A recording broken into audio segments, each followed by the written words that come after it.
ഒരു മുത്തുനബി പറയുകയാണ്, ഇന്നത്തെ ചെറുപ്പക്കാരെ കുറിച്ച് വെള്ളിയാഴ്ച ജുമഅയ്ക്ക് പള്ളിയിൽ പോകുമല്ലോ. അല്ലാഹുവേ, പള്ളിയിൽ ജുമഅ നമസ്കാരം കഴിഞ്ഞ് ഇമാം സലാം വീട്ടിയാ ഇറങ്ങി ഓടുകയാ. പലരും ദുആ കേൾക്കുന്നത് വീട്ടിൽ നിന്നാണ്. അതുപോലെ ഓട്ടമാണ്. റസൂലുള്ളാഹി തങ്ങൾ പറഞ്ഞത് എന്തെന്നറിയുമോ?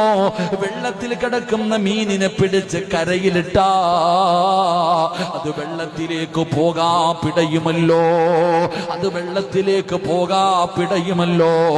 ഇതുപോലെയാണ് ചിലര് പള്ളിക്കകത്ത് കയറിയാൽ അവർക്ക് എങ്ങനെയും പുറത്തു പോകണം.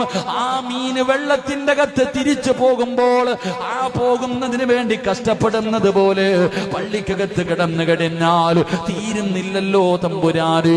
ആഴ്ചയിൽ ഒരു വെള്ളിയാഴ്ചയാണ് പള്ളിയിൽ വരുന്നത്. അതും കയറി വരുന്നത് ഇമാം കൈകെട്ടുന്ന സമയത്താ.